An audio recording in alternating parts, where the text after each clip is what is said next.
आज हम लोग असिस्टेंट प्रोफेसर का पेपर जो सॉल्व कर रहे हैं उसी के आगे का पार्ट 5 हम सॉल्व करने जा रहे हैं। पीछे के वीडियो में हमने 85 क्वेश्चन तक सॉल्व किया था। आज उसी के आगे हम 86 नंबर क्वेश्चन से स्टार्ट करेंगे।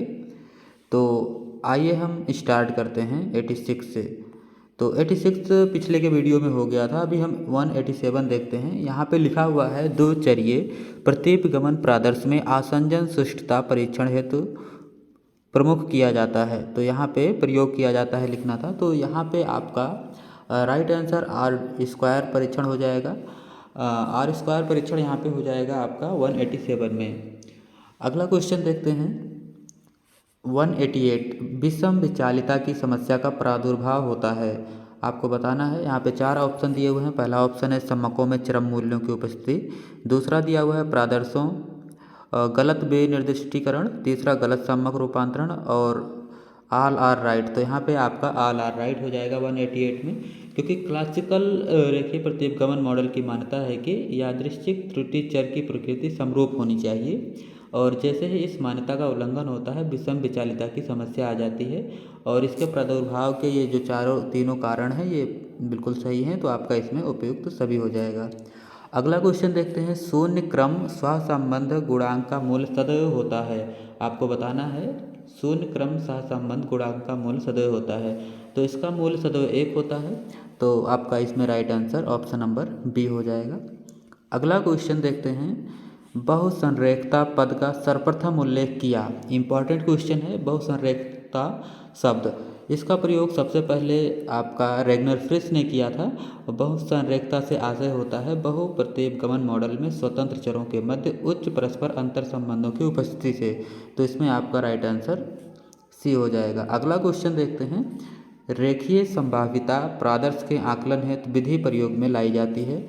OLS यहाँ पे विधि लाई जाती है ऑर्डिनरी लीस्ट स्क्वायर्स, इसका मतलब होता है। तो आपका इसमें ऑप्शन नंबर ए सही हो जाएगा। अगला क्वेश्चन देखते हैं एरिमा पूर्वानुमान विधि को विकसित किया।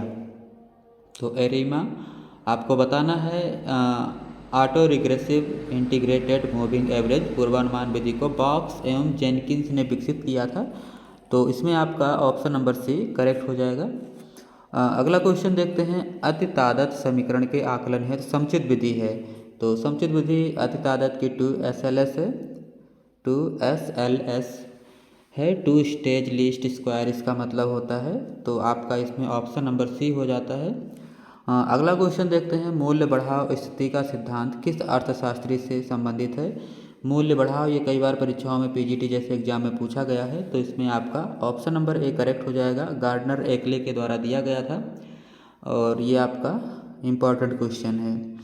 अगला क्वेश्चन देखते हैं महान लोबिस का दो क्षेत्रीय प्रादर्श किस अर्थशास्त्री के प्रादर्श पर आधारित है। तो इसमें फेल्डामैन इसमें आपका राइट आंसर हो जाएगा। PC महालनोबिस का दो क्षेत्रीय मॉडल फेल्डामैन के मॉडल पे आधारित है और ये आपका इम्पॉर्टेंट भी है। अगला क्वेश्चन देखते हैं मुद्रा योजना कब लागू की गई। ये आर्थिक घटनाक्रम का एक इम्पॉर्टेंट क्वेश्चन है। मुद्रा योजना कब लागू की गई। आप सभी को पता है कि मुद्रा योजना की शुरुआत 8 अप्रैल 2015 को हुई थी।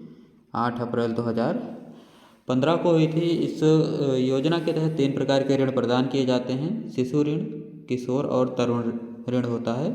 3 तरह के होते हैं। जो शिशु लोन होता है वो आपका 50,000 रुपये तक इसमें लोन दिया जाता है, जबकि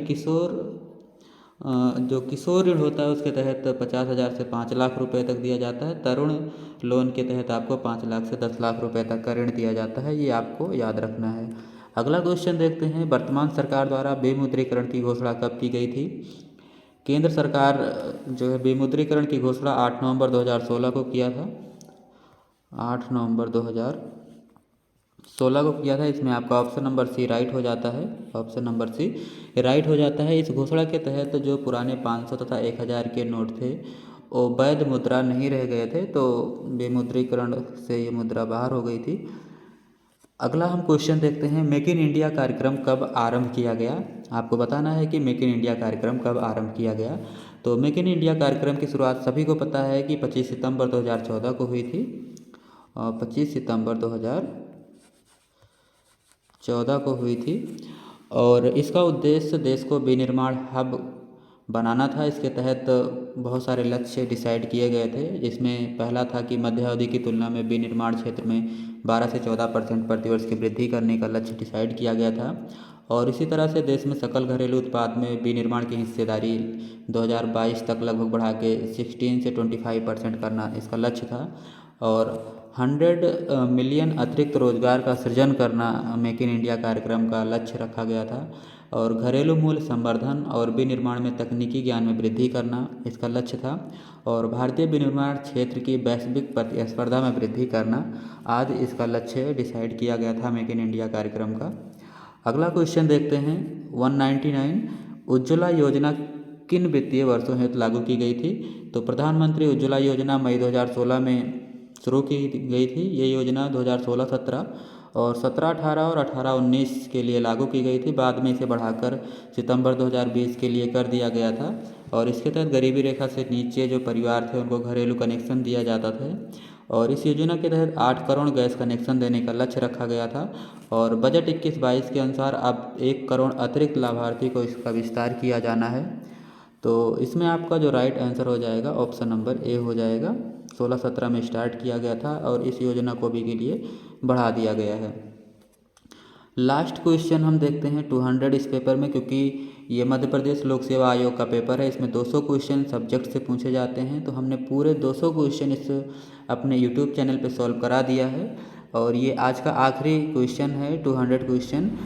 प्रत्यक्ष विदेशी निवेश अंतर्प्रवाह वित्तीय वर्ष 2017-18 सेवा क्षेत्र में कितने % वृद्धि हुई है? ये आपका उस टाइम का जो पेपर है, जब पेपर ये हुआ था तो उस टाइम का डेटा यहाँ पे दिया हुआ है। तो 15% जो है सेवा क्षेत्र में वृद्धि हुई थी। और आर्थिक समीक्षा 2020-21 के अनुसार अप्रैल सितंबर की छमाही में सेवा क्षेत्र में सकल विदेशी निवेश का जो अंतर प्रवाह है उसमें 34% की वृद्धि हुई है। तो ये आपका 200 क्वेश्चन हमने सॉल्व कराया है। अगर आपको और इसका क्वेश्चन देखना है तो आप पीछे के वीडियो में जाके देख सकते हैं यूट्यूब चैनल से सर्च करके। अगर आपको वीडियो अच्छा लगा है तो आपसे छोटी सी रिक्वेस्ट है, आप चैनल को सब्सक्राइब अवश्य करें, जिससे आने वाले दिनों में मैं दूसरे आयोग का मैं जब पेपर सॉल्व कराऊं तो आपको सीधा नोटिफिकेशन मिलता रहे, जिससे आपके लिए ये उपयोगी भी रहेगा। अगर आप देखते हैं तो किसी न किसी परीक्षा में ये क्वेश्चन पूछे जाते हैं। तो आज के लिए बस इतना ही। अगले वीडियो में हम फिर मिलते हैं। जब तक के लिए नमस्कार।